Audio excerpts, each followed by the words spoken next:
Have you ever imagined that a peaceful morning could turn into a nightmare in the blink of an eye? A plane takes off just like any other flight, but no one could have known that minutes later, it would become the center of one of the strangest hijackings in history. A group of men armed with knives, guns, and bombs appearing as if from nowhere. A daring plan. A tense battle of wits unfolding in midair, and an ending that no one could have predicted. This isn't a novel, this is a true story, and you're about to hear the full, chilling account of the hijacking of Japan Airlines Flight 351, a story that shocked the world and ended with a twist so ironic, it's almost hard to believe. Get ready, because what you're about to witness will keep you on the edge of your seat.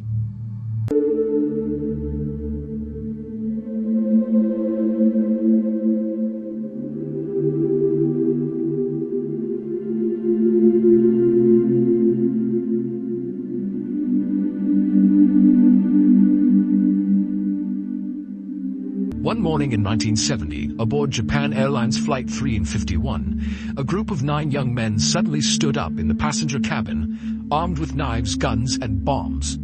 They quickly overpowered the 122 passengers, tied them up, and stormed into the cockpit.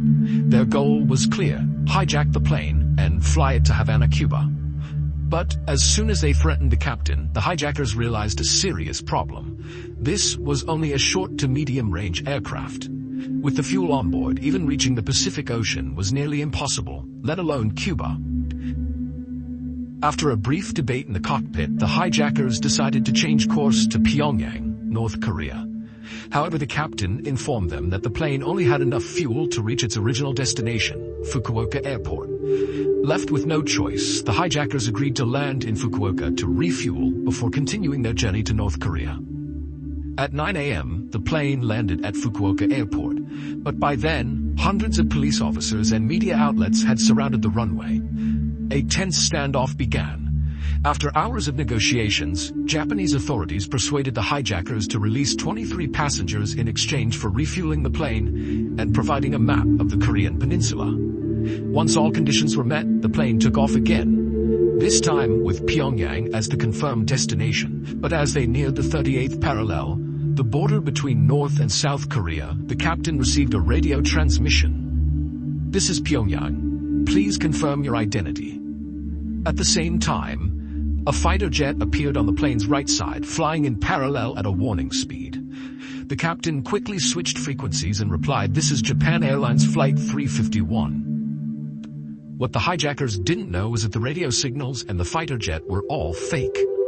The plane continued to descend and prepared to land at an airport the hijackers believed was Pyongyang. When the doors opened, a group of soldiers dressed in uniforms and holding welcome banners stood waiting. But something felt off. The lead hijacker grew suspicious. In the distance, he noticed several black soldiers standing guard, something that didn't exist in the North Korean military. Feeling uneasy, he asked one of the welcoming soldiers, "Is this Pyongyang?" The soldier nodded, but when questioned about North Korea's 5-year economic plan, the soldier hesitated and couldn't respond. When asked to show a photo of Supreme Leader Kim Il-sung, none of the greeters could provide one immediately. That's when the hijackers realized they had been deceived. They hadn't landed in Pyongyang. They were actually at Gimpo Airport in Seoul, South Korea. Terrified of being captured in the south, the hijackers refused to leave the plane. A tense standoff continued for 3 more days. Neither side would back down. Eventually, the Japanese government made a bold decision to save the remaining hostages.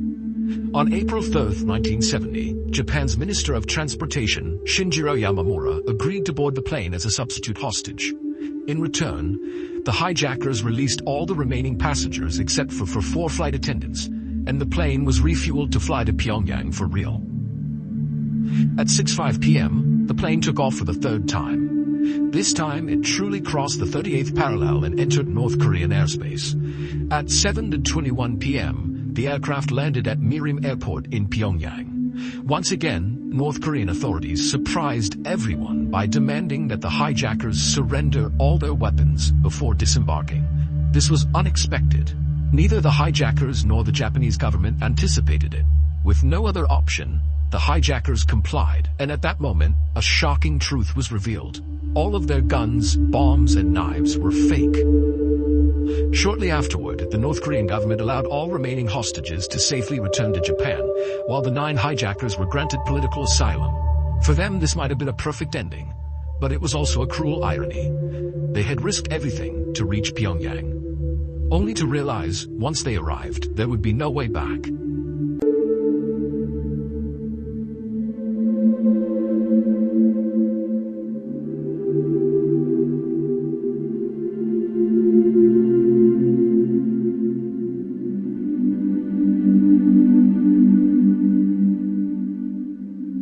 And that was the unbelievable story of the hijacking of Japan Airlines Flight 351, a tale of deception, courage, and a twist no one saw coming.